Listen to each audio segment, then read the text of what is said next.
Em Mateus capítulo 16,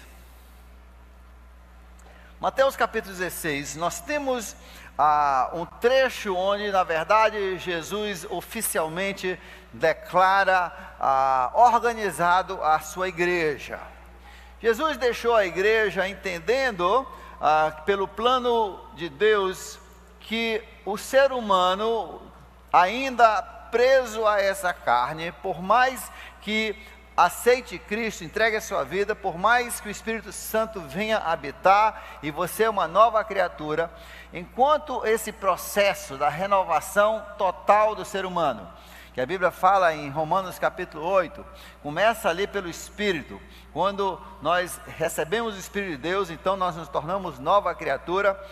Gradativamente, então muda o nosso modo de pensar, nossas emoções, essa parte chamada alma, né, que acontece dentro da nossa mente, e finalmente o nosso corpo vai ser libertado dessa opressão que o corpo sofre por causa do pecado e da maldição dada ali para a humanidade na pessoa de Adão e Eva. Então, tudo isso faz parte do programa de Deus, do processo de Deus. E Deus entendeu que o ser humano, ele tem mais facilidade em seguir quando ele tem companhia. A Bíblia sempre fala, nós somos seres sociais.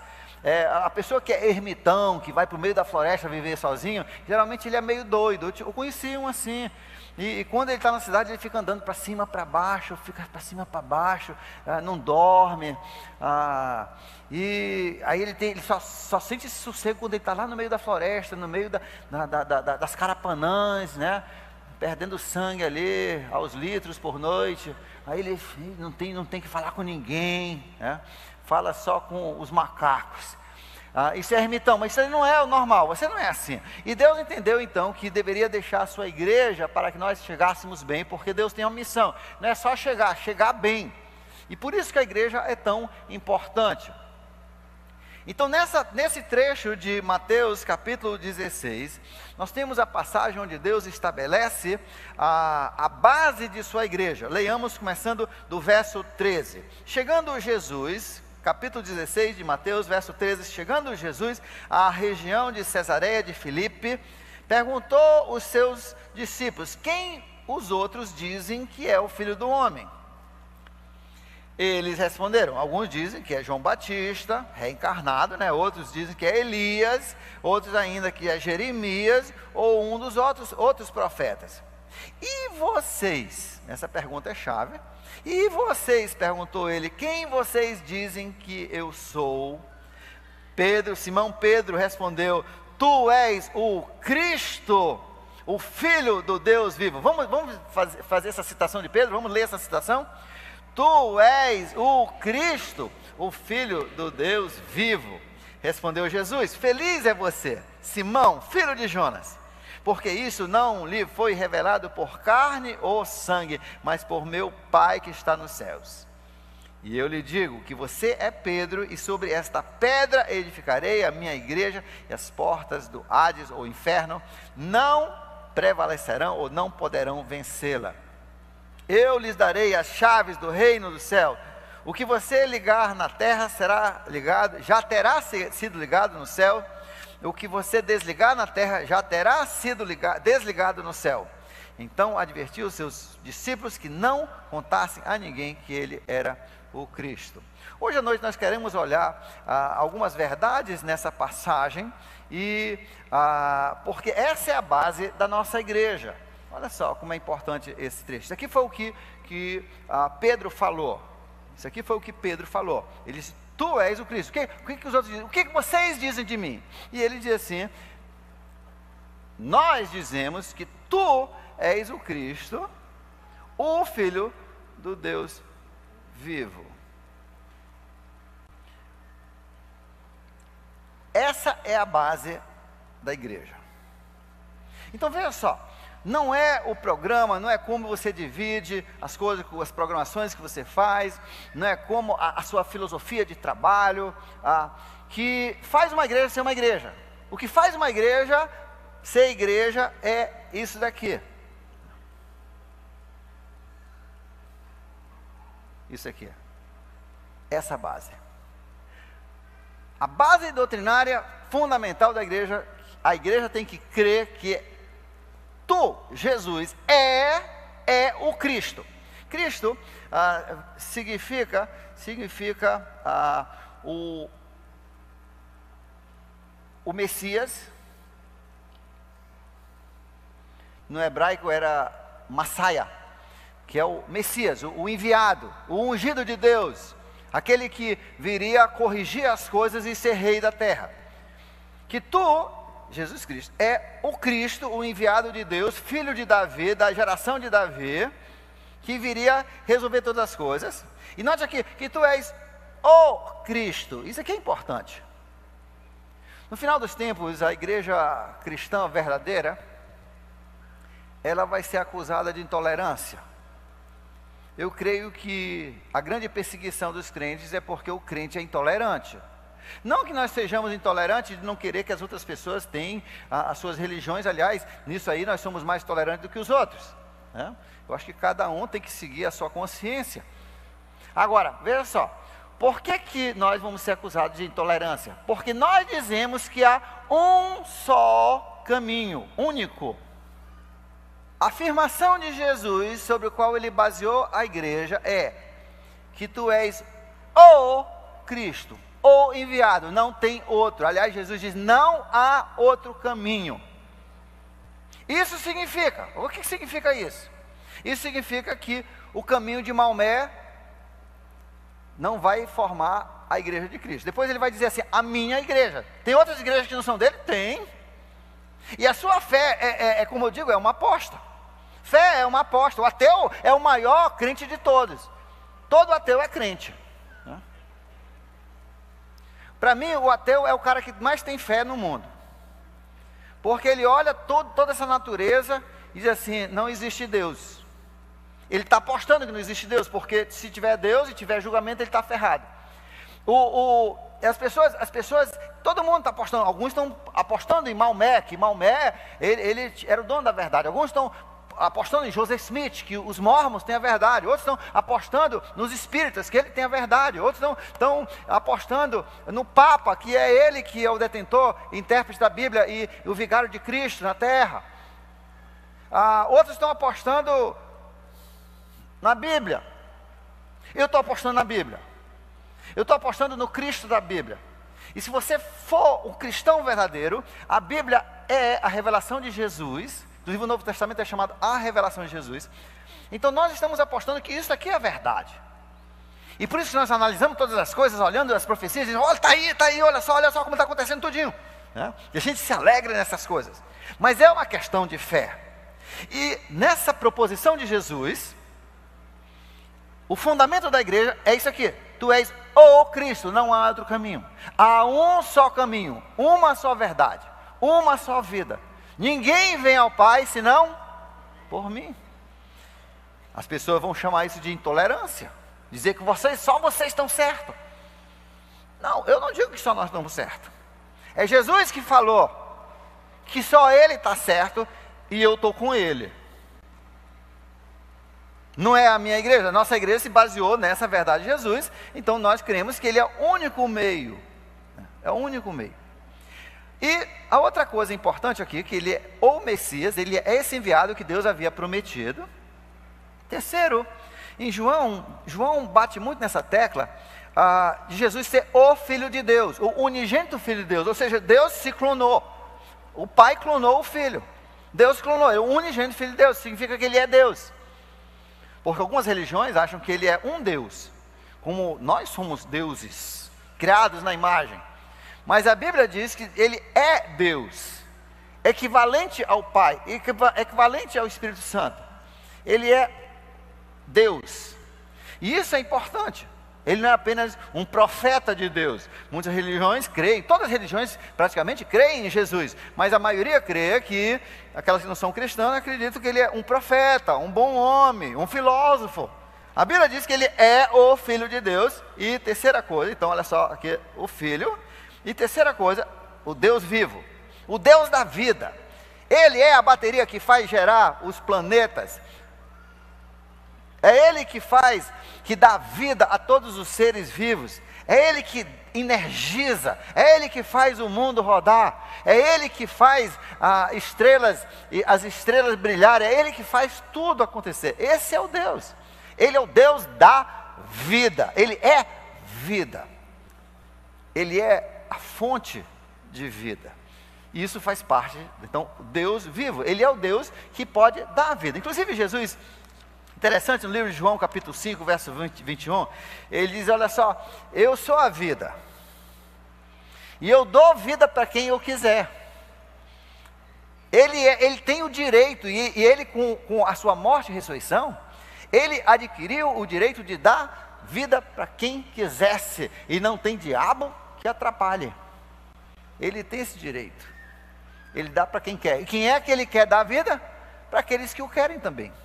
Ele não vai forçar ninguém, porque ele é também amor. Porque ele diz assim, ele diz para Pedro, ele diz, olha, você falou certo. E tem mais. Isso não foi algo que você concluiu. Isso não foi uma coisa que você descobriu. Isso aqui não foi uma coisa que veio do homem. Isso foi de Deus. Deus te revelou isso. Veja só a maravilha. Deus, por causa daquele pecado da humanidade, todos nós caímos com Adão. Se Deus quisesse, Ele não tinha que ter revelado coisa nenhuma. Você vinha para a terra, vivia um pouco, puf, aí caía no inferno e não sabia nem porquê. Deus não tem obrigação de perdoar ninguém. Nós somos uma raça condenada. Sim, justamente por isso. Entendeu? Ainda arrogante, né? Um pirralho nojento e ainda se acha dono do pedaço. Entendeu? Você vem, gasta tudo que é de Deus, toma água, polui o céu, e a gente ainda se acha bonzão. Ainda queremos falar, né?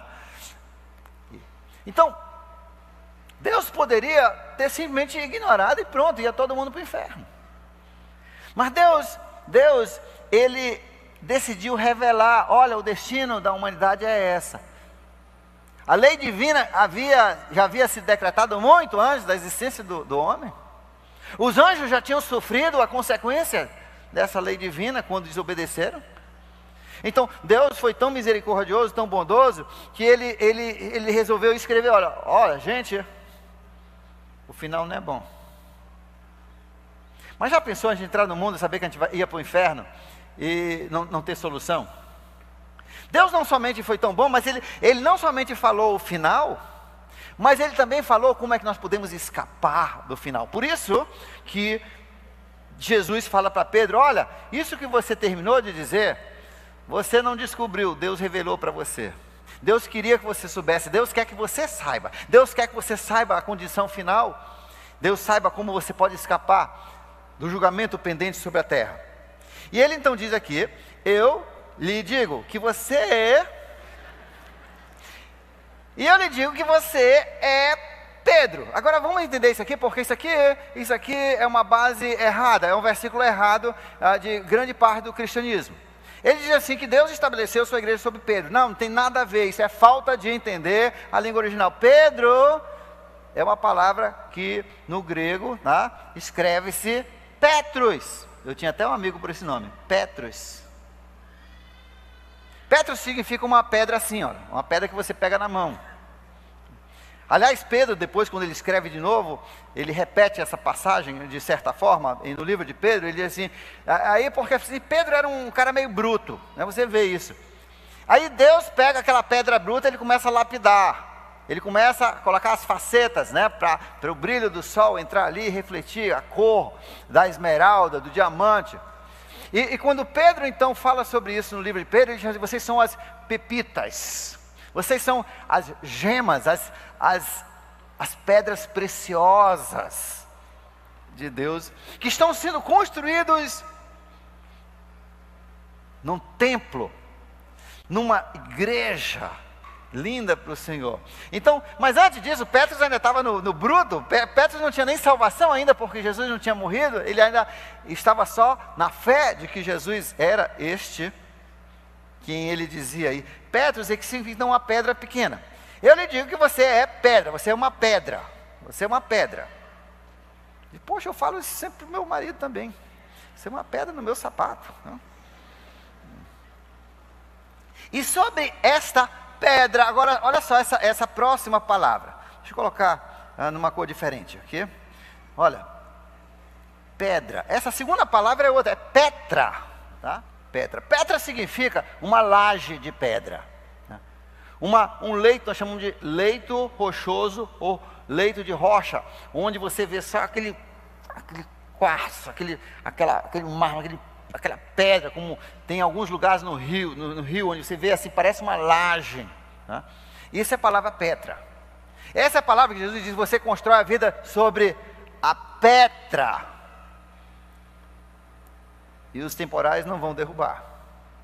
Então, ele diz, e sobre essa Petra, mas essa Petra, sim, de certa forma, se refere a Jesus, mas na verdade, essa Petra fala sobre, eu edificarei a minha igreja, sobre aquilo que nós discutimos ainda agora, que é isso.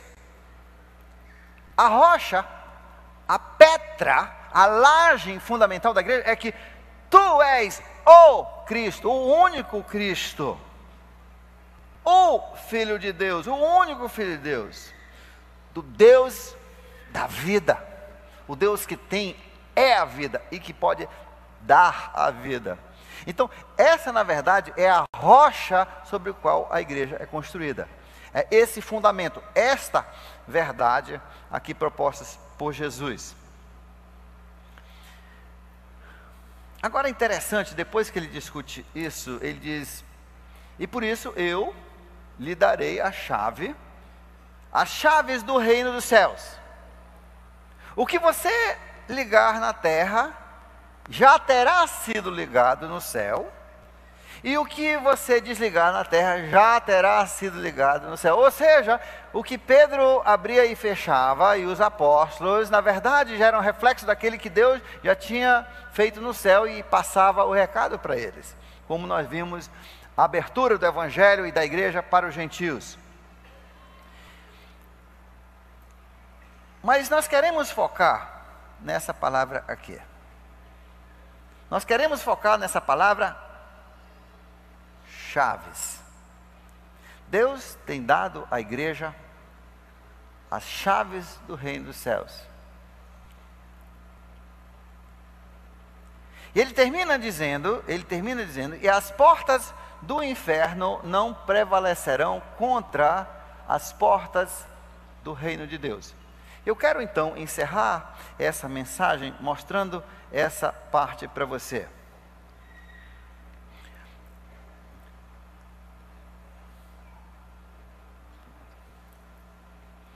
Existem duas portas mencionadas aqui. Existe a porta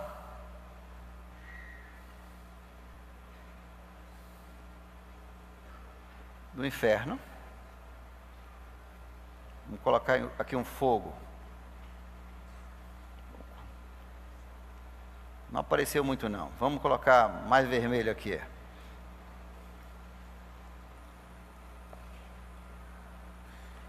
Fogo do inferno. Isso aqui é o inferno. Não está espantoso bastante não. Nós não entendemos aqui. Vamos, olha só. Vamos colocar aqui. Isso aqui.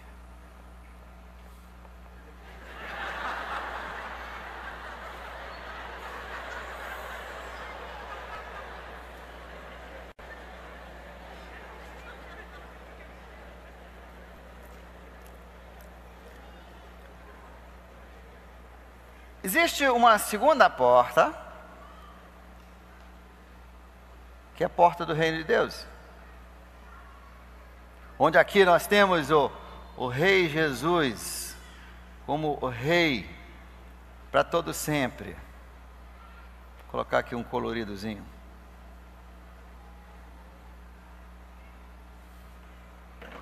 A Bíblia diz que a porta do inferno, ela tem muito poder. Por quê? Por que tantas pessoas estão indo para o inferno? Por que ela tem tanta potência? Porque, primeiro, por causa do pecado original, e nós sofremos a condenação, nós temos então a morte. A morte é um aliado de Satanás. A Bíblia diz que a morte é o poder maior, é a bomba nuclear de Satanás. É a maior potência que ele tem. Nós temos também, a favor das portas do inferno, tá? O pecado original, que já nos prepara, já nos coloca nesse mundo, tá? O pecado original, já nos coloca nesse mundo a caminho do inferno. Nós já entramos nesse mundo, a Bíblia diz, em direção ao inferno. Por causa do pecado original, nós não precisamos fazer nada para ir para o inferno. Foi da bondade de Deus que Ele nos avisou que isso ia acontecer, que lá no final da estrada havia um abismo. E Ele sinalizou e disse, inclusive, você pode ir por aqui, escapar disso, ir para um lugar fantástico. Nós temos também, aqui a favor do inferno, nós temos o maior poder de todos, a tentação.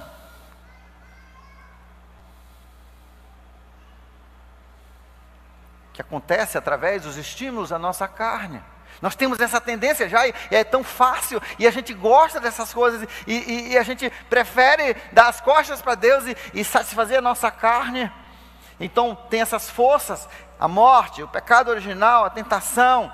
Ainda tem os demônios também, que ainda ajudam, e sempre tem muito brilho, mas essas coisas levam há um final muito, muito terrível. 2 Tessalonicenses capítulo 1, verso 9 diz, há um lugar da ausência da presença de Deus, da sua glória e do seu poder, de tudo que Ele criou. Ali sim não existe Deus. O único lugar entre todos os planetas, entre todos os universos, que não existe Deus, é um buraco negro, lugar sem Deus. Deus não somente, então, Ele nos advertiu desse terrível destino que nós todos estamos andando, né? Não, às vezes as pessoas dizem assim, por que Deus fez o inferno? Se Ele é Deus bondoso de amor. Ele fez o inferno muito antes de você ser um pensamento na cabeça dele. Ele fez o inferno e já havia anjos que se rebelaram contra Ele, destinados àquele lugar. Foi criado, a Bíblia diz, para os demônios, não foi para o ser humano. E o ser humano entrou nessa conversa, ele entrou nessa rebeldia contra Deus. Nos últimos dias nós vamos ver, quando falarmos sobre os últimos tempos, que Deus, só para provar que o homem é mau por dentro, o homem é perverso por dentro, no final dos tempos, depois de Jesus ter reinado um reino perfeito, onde não tem corrupção, não tem roubalheira, não tem assaltantes, onde vai ser a vara de ferro. Quem for assaltar vai ser apagado, não vai ter ladrão. A Bíblia diz que quem morrer com 100 anos, vão dizer, poxa, morreu bebezinho. Depois de tudo isso, Deus vai soltar Satanás por um período pequeno de tempo, e a Bíblia diz que as nações vão se juntar a ele, com raiva de Deus. A gente já vê isso. Você pode ser de qualquer filosofia que você quiser, mas se você for um seguidor de Jesus Cristo, as pessoas começam a chacoalhar, começam a zombar de você. Agora por quê? Porque essa perversidade está no coração, essa tendência. Faz parte do poder das portas do inferno. As portas estão abertas, as pessoas não estão entrando. Jesus disse, inclusive, a maioria das pessoas é largo, espaçoso, as pessoas estão entrando em milhares. Jesus vem. Jesus não fez o inferno para nós, Jesus advertiu, olha, vocês vão não escolher para vocês, e vocês terminam, estão escolhendo, vocês escolheram ir, a raça humana escolheu ir, e eu estou tentando intervir, é Deus que está tentando intervir, por isso que Ele falou sobre o inferno, Ele está tentando intervir, muito ao contrário, exatamente ao contrário daquilo que os homens dizem. E Jesus então, Ele chega e Ele organiza a igreja, em cima, qual é a base da igreja? Tu és o Cristo, o Filho do Deus vivo. E quando organizou a sua igreja, Ele disse, então Ele morreu por essa igreja, Ele nos deu vida, perdão dos nossos pecados, e nos falou de como cada um de nós pode ter o perdão do seu pecado e viver para sempre.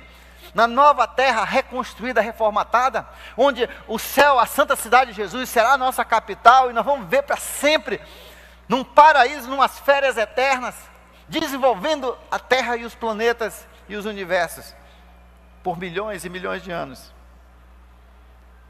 E Jesus diz: eu vou dar isso para você, eu vou dar isso para você, e tem mais, eu amo tanto a humanidade, que eu vou dar para você a chave. Pedro, você e os apóstolos, eu vou dar a chave do reino, eu vou dar a chave para você abrir, olha só, eu vou dar a chave do reino.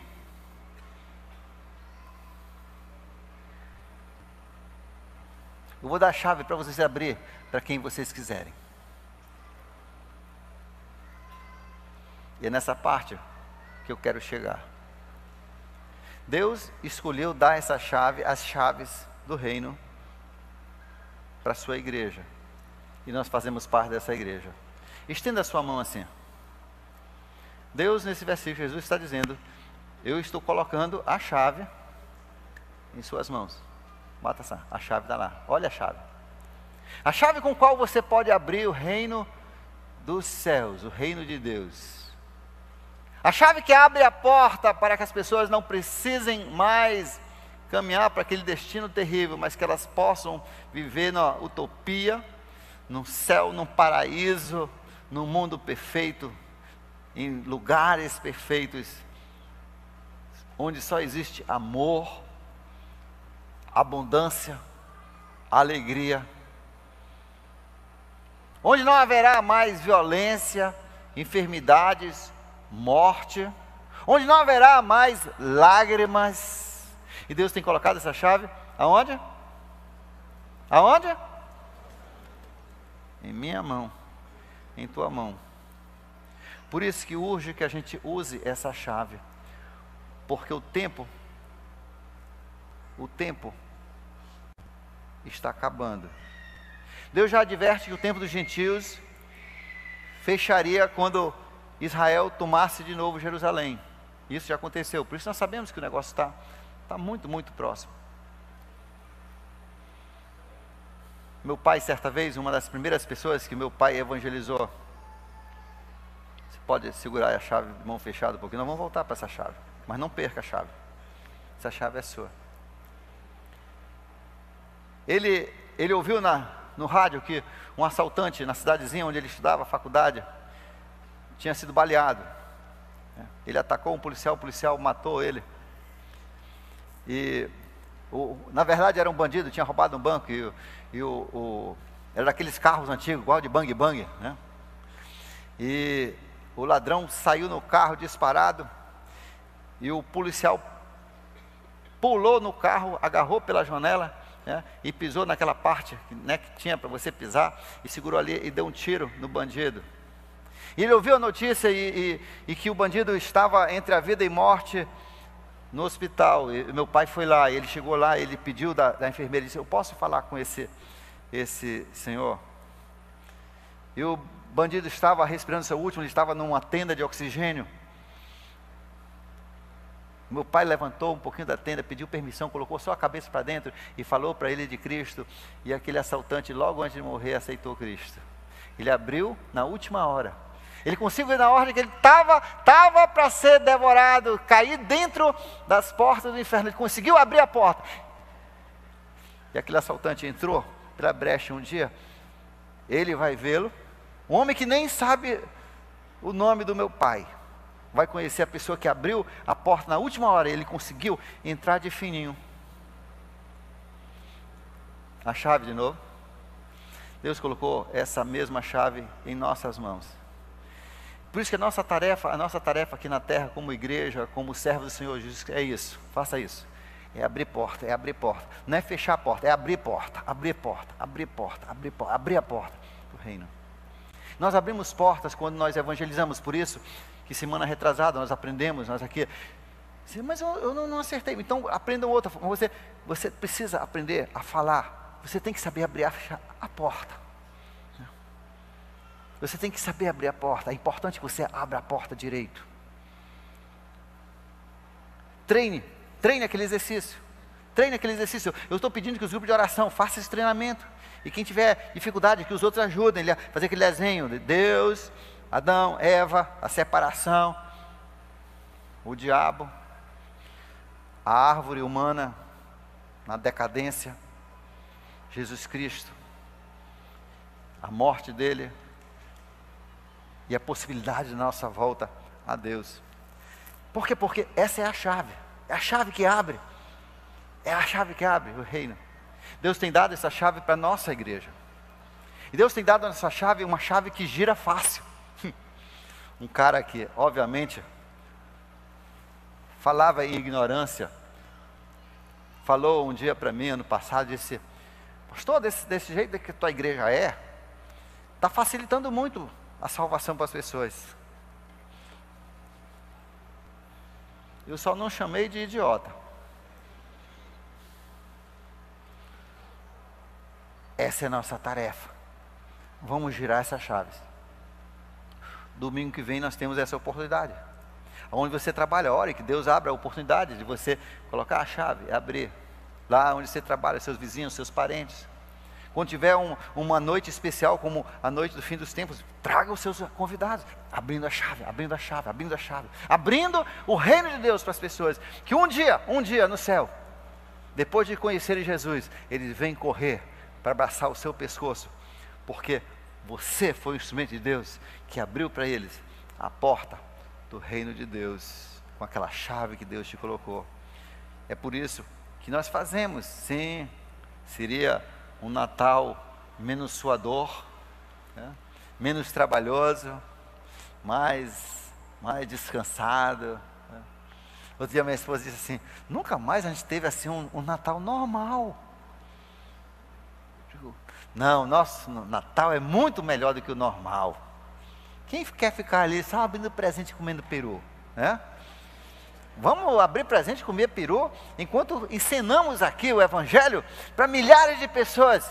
Não há um presente maior que podemos dar a Jesus Cristo do que abrir a porta para mais 9.000 pessoas e ensinar o caminho para mais 150.000 pessoas, que talvez não seja naquele momento, mas mais adiante vão voltar e dizer: cadê aquela porta? Eu quero entrar. Deus tem nos dado esse privilégio.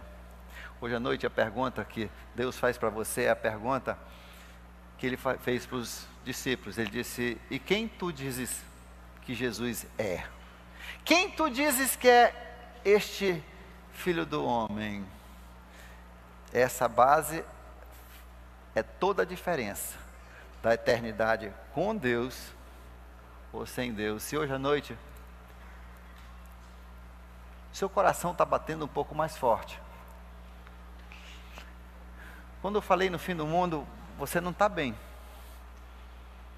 Na verdade deu vontade até de levantar e sair.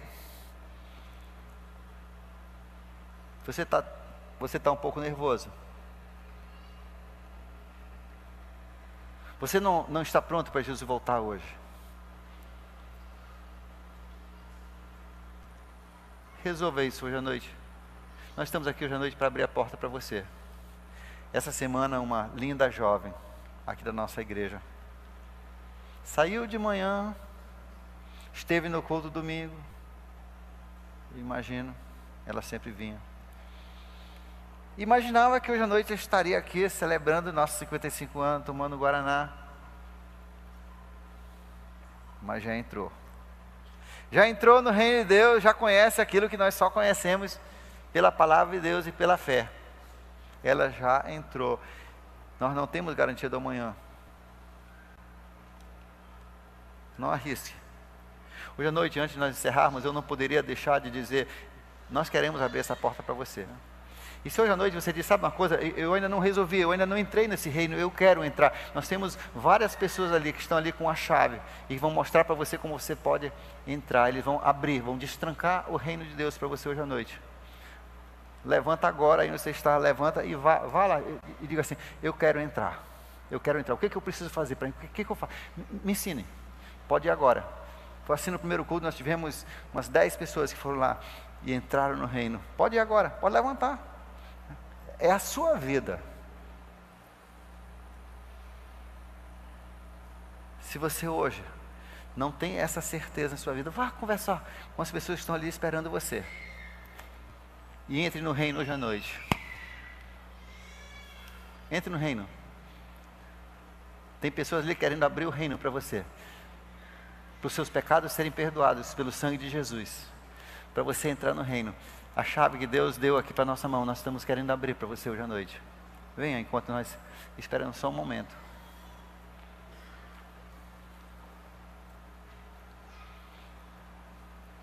Tem mais alguém? Levanta.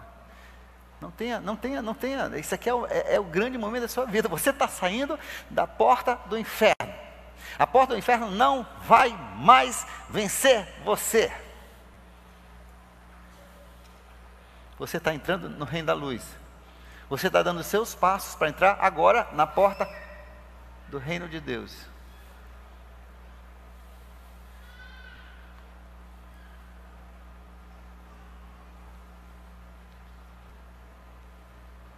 Pode pedir licença.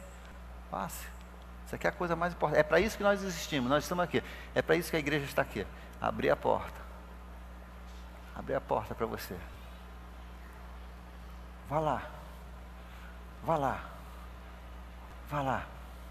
A igreja está orando comigo? Estão orando? Vá lá, gente.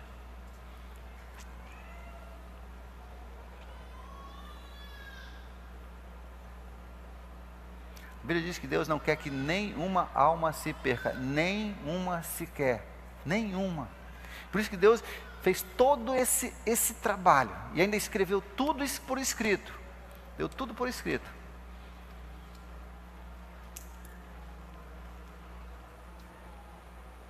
Para que nós pudéssemos mostrar direito o caminho e abrir a porta.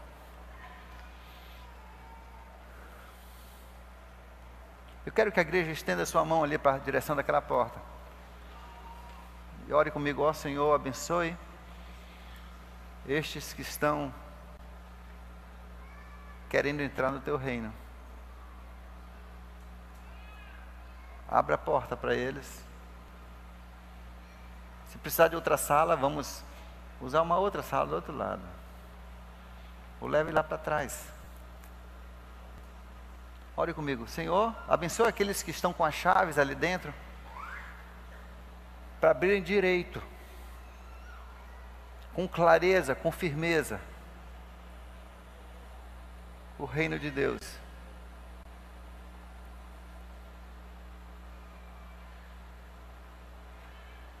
Que hoje à noite se cumpra esse desejo dessas pessoas que vieram dizendo, eu estou fora e quero entrar. Senhor, eles vieram antes de fechares a porta. Nós já temos a chave que funciona para esse momento. Que eles entrem, que eles aceitem Jesus como Senhor e Salvador de suas vidas. É o que pedimos em nome de Jesus. Amém. Deus não é maravilhoso?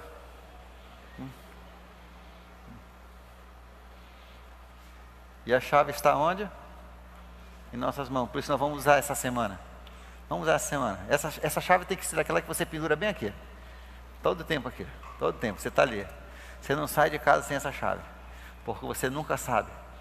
Quando tem a caminho da morte, que precisa de um chaveiro para abrir a porta. E você tem essa chave. Vamos orar. Pai, abençoe esses que vieram hoje. Te louvamos, Senhor, por esses 55 anos, onde a Tua palavra tem sido pregada fielmente. Pessoas em tempos difíceis, com muito menos, como também pessoas com mais, em tempos mais fáceis financeiramente, mas sempre, Senhor, com esse pensamento. Nós somos os guardiões da chave, abrindo a porta, para que muitos entrem no Teu reino, Senhor, e Te louvamos por esses que vieram hoje, Te louvamos por esses que estão aconselhando, Te louvamos por cada um que está aqui com essa chave na mão, que essa semana seja bem usado, para a honra e glória de Jesus, a quem tudo devemos, nosso Senhor e Salvador, hoje e sempre. Amém. Que presente bonito para Deus, não é não?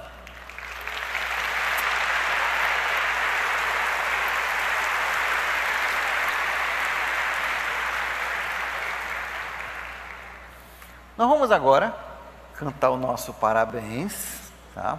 A Jesus por ter nos tolerado e ter nos trazido até aqui. E a nossa igreja, a parabenização daqueles que serviram aqui desde o início. Olha só, 55 anos.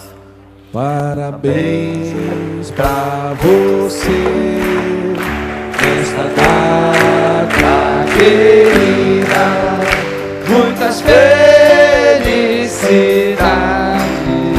muitos anos de vida. Parabéns pra você nesta data querida, muitas felicidades, muitos anos de vida. Quando eu contar 3, você sopra bem forte até a vela apagar, tá bom? 1, 2, 3. Soprando.